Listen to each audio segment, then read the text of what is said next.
Tonight, I'm going to talk about, so you want to build a security lab. Speaking of building security labs, who here has seen my little luggable lab in the back?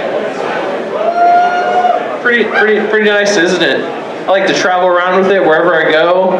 Just, cart it to, the restroom when I need to Walmart, Target. That way my lab is never far from wherever I go. That's why I brought it here tonight, so you can see it. So, let's get the show on the road. First of all, me, I'm Gared Seats. I'm just a normal guy, graduated back in 2011, interned with the state of Oklahoma. I did 4.5 years at a little company called Cerner. That's how I ended up in Kansas City. That was a lot of fun. I'm currently a security engineer at a company called Defense Point Security. I do Splunk consulting stuff for clients, and it's a lot of fun. But I'm no huge security guru, guys. So I'm serious. You guys, if you guys want to give a talk, you don't need to be, super red team pen testing machine guy. You could be up here giving this talk. By the way, that's the theme. You guys could be giving this talk. But while we're doing that, what this talk will cover is we'll go over the basics of just a security lab, home and work-based, and then what you can use it for, whether you want to do pen testing, if you want to do forensics, stuff like that. The big thing, and the other thing, where would you get pieces for this security lab? Would you just walk into your nearest, grocery store, or I'm sorry if I keep pulling the mic away. I just realized I'm doing that. So. And then what to watch out for when you're looking for equipment and stuff for these labs. It's also different because this is considered a lab environment, not necessarily what you'd look for a production environment. Your costs will probably be lower, stuff like that. And this might be just for your personal use, so that's something else to keep in mind. We'll also talk about a few examples what you can use it for. Also, I did a survey earlier this year. We'll talk about that. And I'll ask you guys if you guys use the lab and stuff like that. And then, time filler in case, it's 15 minutes and the talk is already over. But you guys probably won't care because you guys want to get that prize. So, and then we'll have questions. So one thing is, how would you set up a lab for a home environment dealing with security? So there's a few things to keep in mind. One is your budget. Actually, who here needs to have a budget? Who has unlimited money, first of all? Does anyone have unlimited money? Because I want to be your... all the monies. You have all the monies? Yeah, you in the back. All right, we're friends now. Just so you know, unlimited money guy. Yeah. Uh-oh. We have a long time tradition here at SecKC. We talk about the budget. We gotta take a shot.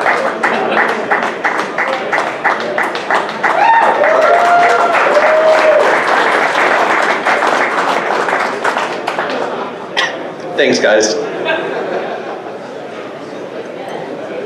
Oh, man. Yeah. Is it, so, whenever you're thinking about your home use, all this stuff is important because no one's made out of money, so you need to have a goal in mind, what do you want to get out of this lab? So another thing is what do you already have? Do you have a spare laptop that you don't really use anymore that you could use for a temporary server? Do you have these 5, Raspberry Pis that you keep buying every week when you go to Micro Center? Because that may be me. And the other things to keep in mind is how long does this need to be on 24/7? So is it a NAS, or is there something you can spin up maybe once a week and you don't really care about power and stuff like that? Other software, is this thing going to be running VMware, ESXi, EXHost, or is this going to be just a free NAS, Unraid, stuff like that? So what you're going to use it for, and then what software you're going to need, and then how are you going to keep it upkeep? How is the upkeep going to happen? Are you just going to wait for it to die in 5 years and then buy new pieces, or just phase it out after you don't think you can use it anymore and give it to a charity or something? And then the other thing is, do you need approval from others in the house? Because some people have other people that they live with them, so you can't just get the loudest server possible that drains 800 watts every minute. and just live with it. Because some people, they might get angry, and having that massive server sitting underneath your TV in the living room, you may not mind, but there may be other people in your house that do mind. So it's just something to keep in mind, especially for home use. You still have restrictions. Now we're going to go into work. So the other things to keep in mind are, again, a budget. And was that budget 10% less than what you were promised at the beginning of the year? Because I'm sure that happens to everyone.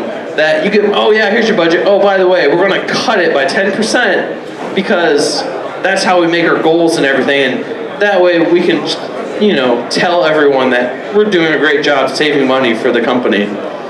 Again, what's the goal? Is this for just like your team? Is this for the company? Who's going to be using this lab and for what purposes?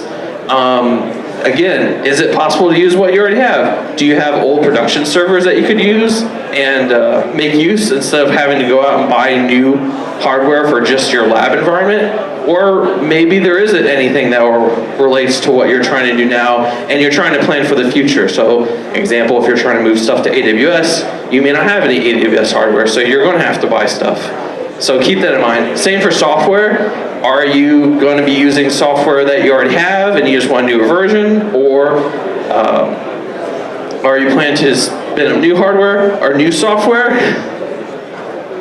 And then once you do that, what's the cost going to be? Another thing, upkeep. Do you need to have this server running 24/7 again?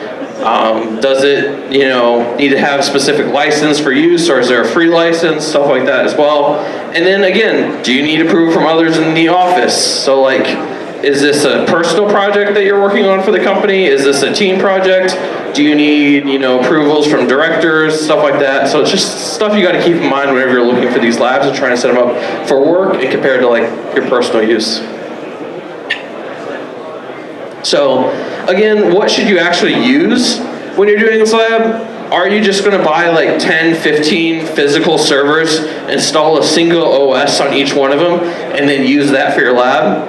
Although many people might do that, no one ever does that. You might want to start looking at VMs and containers instead.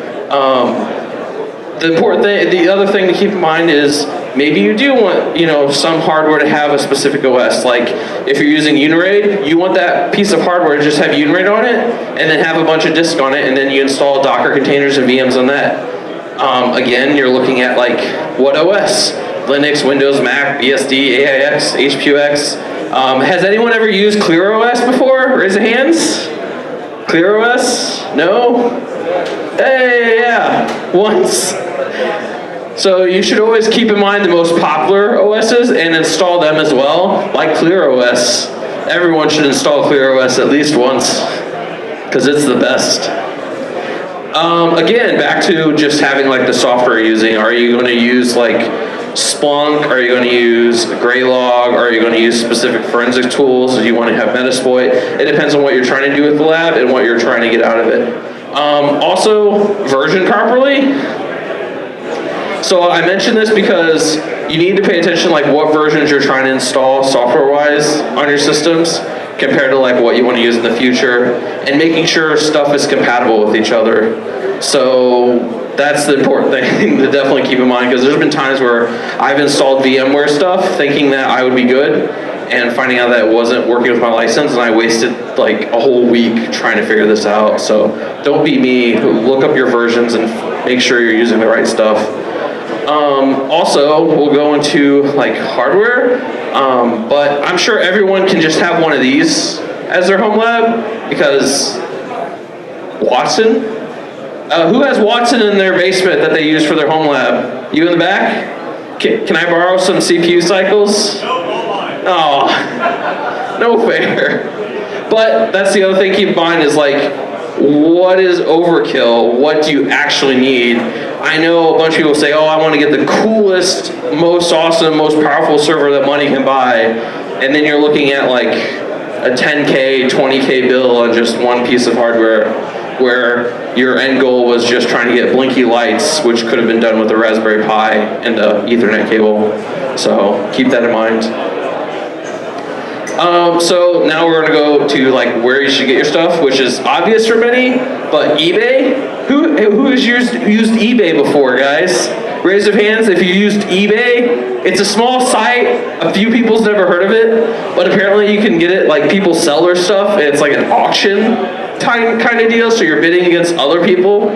But eBay's a popular one. A site I really like is LabGopher.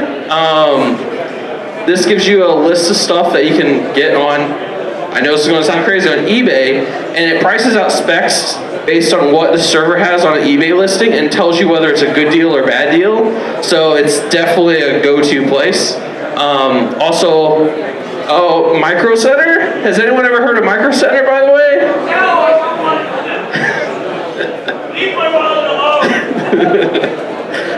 So Micro Center, if you guys want Raspberry Pis, they are the best place to get pies. Trust me, I know. I probably have 8 right now. Another place is Craigslist. Believe it or not, people will get rid of their stuff on Craigslist, and you can sometimes get good deals, but sometimes people will think their hardware is worth more than it actually is. So you got to figure out what it is. Most of the time, for me, I got my old server rack from Craigslist for pretty good. So you just have to look at the local Craigslist and see, what people have, what people may be giving away, stuff like that. Also check out your basement if you have a basement. You might actually have leftover stuff that you forgot about that you're like, oh yeah, I could use this old computer and spin it up and see if this will work the way I want it to before I go buying real hardware somewhere. Or your friend's basement, I don't know. Also, who's heard of this website called Reddit? There's a subreddit called HomeLab. It's pretty nice. You can also get, envious of other people who's like, oh yeah, I've got this 20 blade server with like 50 terabytes of hard drive space. I don't know, guys. It may not be enough. I'm gonna have to upgrade to 80 terabytes and, watch these people live out their lives with, hardware that would be my year's salary and like sitting in their bedroom. But it's an awesome website. They have a lot of great tips and stuff there as well.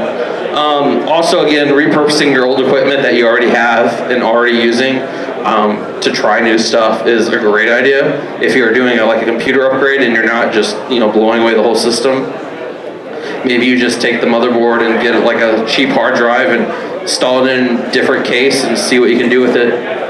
Also, there is who's here on SecKC Slack, guys? Raise a hand. SecKC Slack. Have you heard of the SecKC black market? You can find some real neat shit there. Yeah. I'm serious, guys. If you guys want to find cool stuff, go there. And there's a lot of neat stuff that goes there. Also, IKEA, which brings up this next slide, that people like to use this thing called lack racks. Does anyone have a lack rack in here? Come on, don't be shy. That guy says he does. I think he's lying to me, but I'm sure he does. But these lack racks work. I don't know about this picture on the right. I don't know if I'd stack them that high, but people love them. They're about the one you linked, or they work for rack-mounted equipment. So people love to use them to just, give a nice, look to the rack, and they're super cheap. It's like $6. So instead of spending, $100 for a rack, just go to IKEA, get one of these end tables, and $8, and you have your rack. Tell all your friends, yeah, I've got my rack-mounted equipment, all this stuff.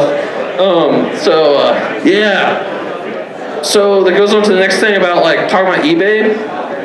When you're looking at eBay items, make sure you pay attention to the specs of the items and not cool cat pictures that try to entice you to buy it because they have a cool cat on their server. They're like, please buy me, but this server that I have this picture isn't actually the server you're going to get. And this is true. This is a real seller. And when I was doing this talk, he really had that picture on 5 different servers that he was trying to sell. So keep this in mind. They're going to, use enticing you with cool cat pictures to make you buy their stuff.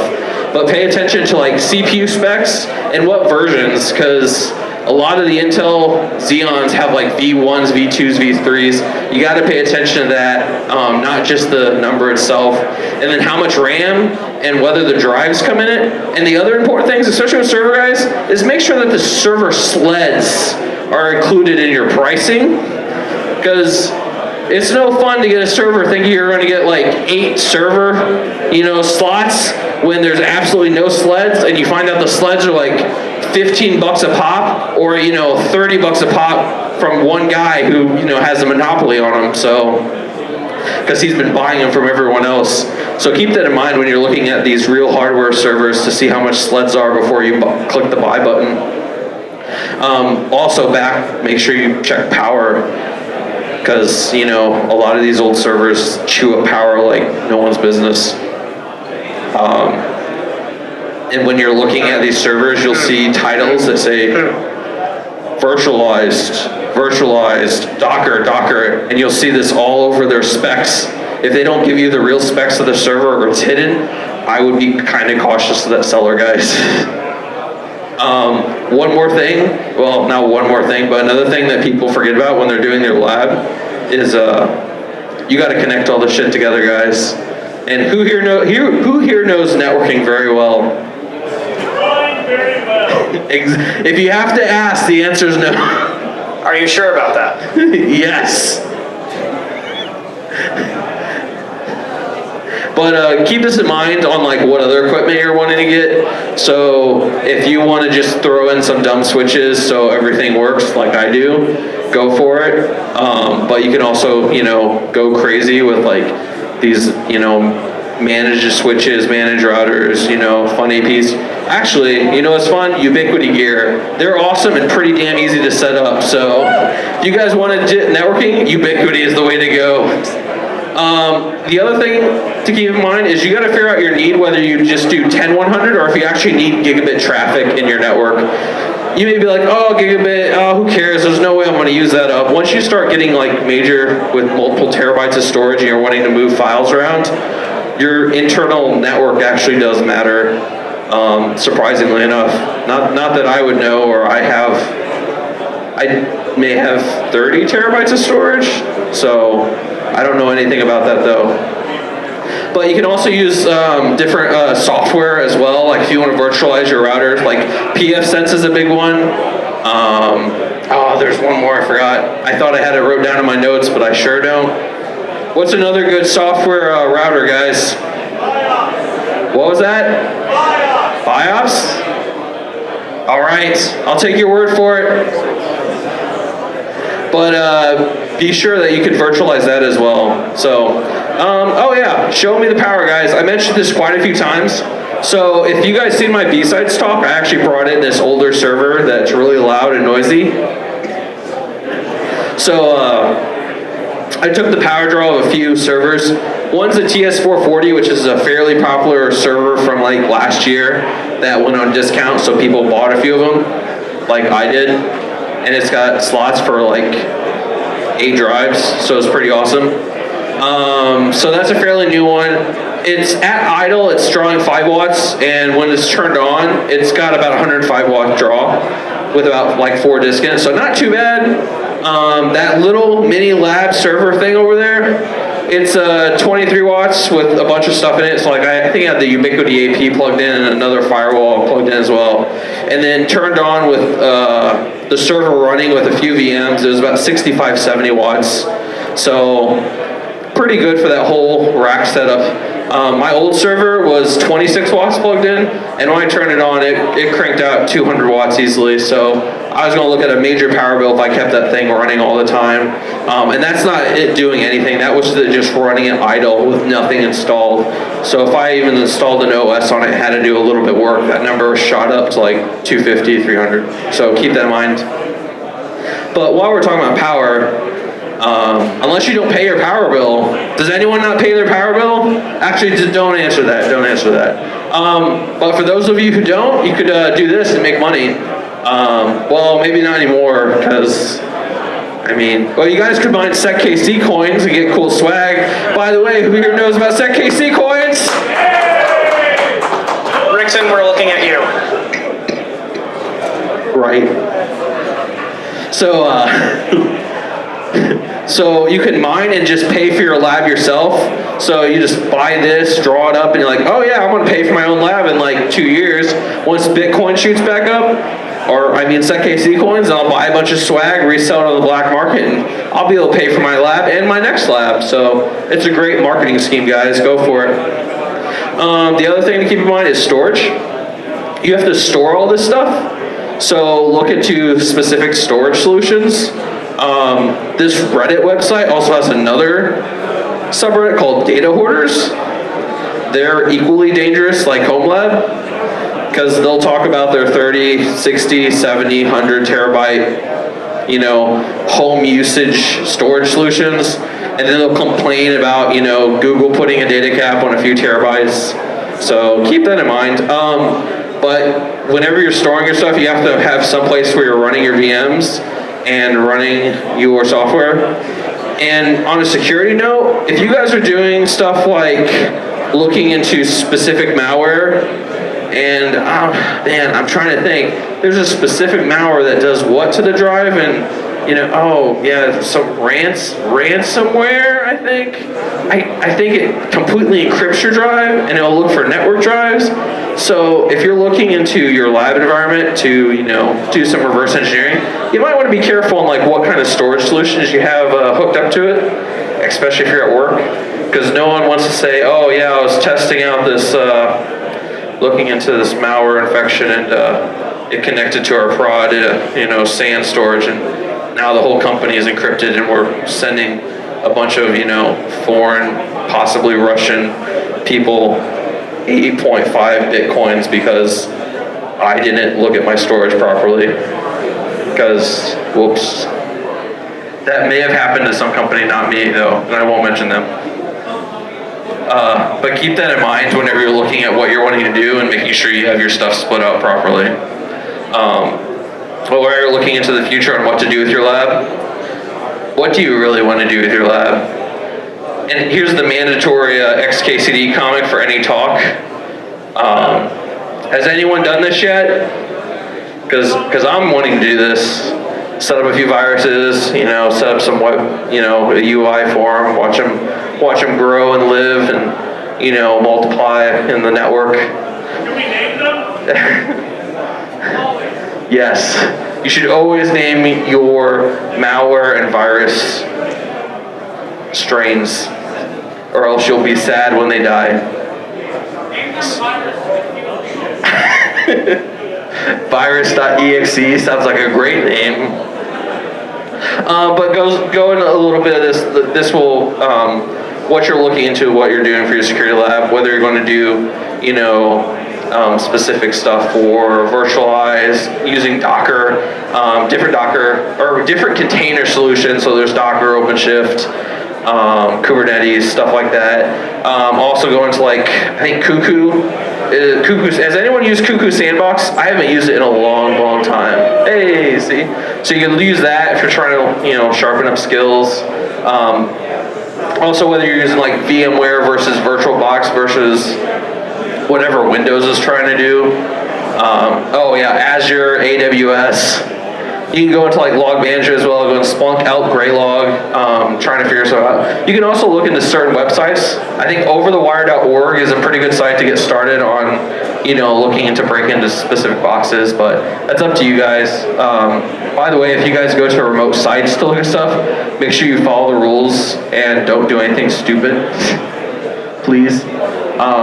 Another thing that a lot of people in security don't think about, but maybe they should start looking into is, have you ever heard of DevOps?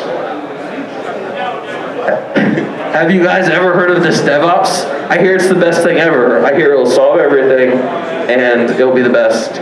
But making fun of this, I'm kind of serious. You guys, if you're in security, trying to get security in DevOps and, making it DevSecOps or whatever they're trying to coin the term now is actually important. So trying to learn some, these DevOps solutions, DevOps solutions. So trying to figure out, using Jenkins in your workflow, Git, Chef, Ansible, Puppet, just trying to figure out how DevOps sees a workflow and trying to get your security situation in front of it and trying to get the security at the start pretty much to make it so you look like you look like you're helping people move along instead of trying to look like an obstacle, like security always does. But this is something you could use your lab for, and that's what I'm trying to do with mine, is trying to like make stuff secure and like hack into different things, but trying to, you know, learn dev stuff a little better because I suck at it. So, like I said before, back in March, which was several months ago, I sent out a survey to a bunch of people asking what they were using for their home labs and labs at work, and I got a few notes. About 20 people responded. It was a mishmash of different things. Most of them said they were using it for home. There was one that had a home and work lab. There was a variety of different devices. Many of them used like VMware, a lot of VirtualBox. Proxmox was the big one. A few people used a Zen server as well, which was interesting. Has anyone used Zen server? I haven't used it in a long time. No? Yes? Maybe? Oh well. I'm hoping to do another survey. I was hoping to do another survey tonight and like have a link for you, but the professor I was working with that does a survey said disclaimer, the college that I graduated from as alumni was going to help host the survey. We were going to do like a white paper on it, and they closed down the server because it was old and they didn't want to pay the license for it anymore, so we lost access to it. So maybe in the future I'll post another survey out, and if you guys would be awesome and fill it out, whether you have an home lab or not, because I'm hoping to like figure out like what the community would like to see, what they're using and stuff like that, and try to make it useful for everyone. So what are you guys using? Honestly, like, anyone want to yell out what they're using right now for either home or work? Yes, you in the front row. I got 2 network attached storage, then a Intel Nuke running VMware, and then D-Link smart switch VLANs. So an Intel Nuke, D-Link switch, and a managed switch, and 2 network storage. What are you using for the OS and the storage? QNAP and Synology. Oh, QNAP and Synology. Nice. I have 2 HP microservers. I think the HP 54Ls. Newegg fire sold them several years ago for like $150 a pop. So these little servers with like little like AMD Atom processors with like 4 hot swappable drive slots for $150. I bought 3 of them and used them for like exponology storage. And it's like one of the reasons why I have like several terabytes of storage now. But they're awesome. I use them for Plex. They're not the best Plex servers, but man, they can hold a lot of storage and they're pretty awesome. Anyone else? Yes, no? Never mind then, guys, fine. What? Oh, what is this? So, Intel Nuke. Oh, it's a no. Hey, look at this. So we're looking to use that for the security challenge. Oh, so you drop this in a trash can and hope no one notices it. And... No, it's you host some virtual machines. Okay. Oh, okay. Yeah, this is for the capture the flag events we're wanting to throw together. Little Nook. These Nooks are amazing, guys. They can host. How many VMs can you get running on this guy at once? It's a i5, so it has 4 threads plus 16 gigs of RAM, so you can potentially put in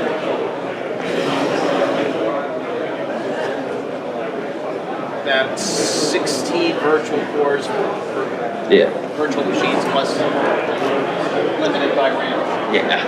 Little i5, 16 gigs of RAM, that's pretty nice. 4 threads, about 16 little VMs running for this thing. Terabyte drive. Oh, terabyte drive, is it SSD?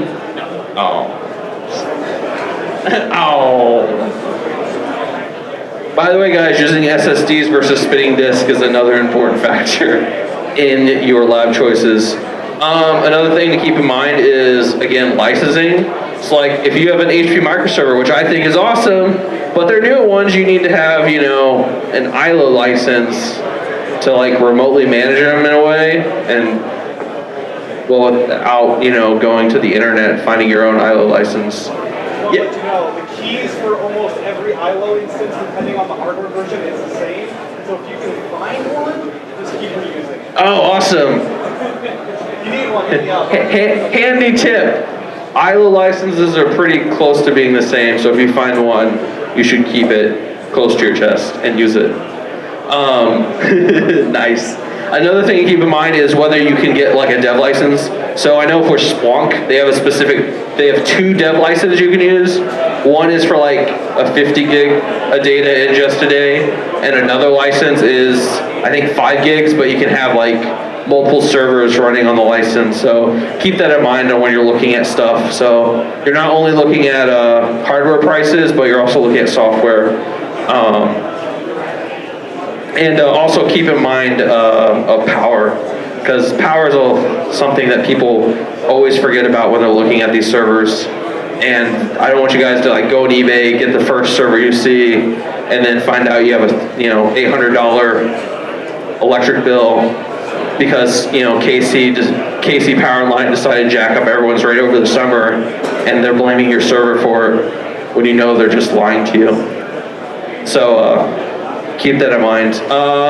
Final thoughts is pretty much what I mentioned. Just pay attention to what you're buying, what you're looking for.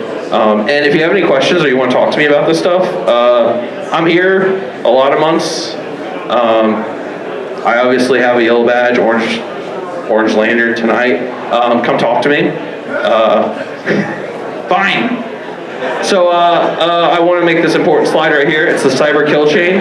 It's mandatory for our security talk. Look at it and know that when you tell people you saw a security talk today with the cyber kill chain, that's like 3 CP credits right there, guys. Any questions? No? Okay. Hey, have you heard about SecKC? Hey, check out our live feed if you can't make it, guys. All right, thanks everyone.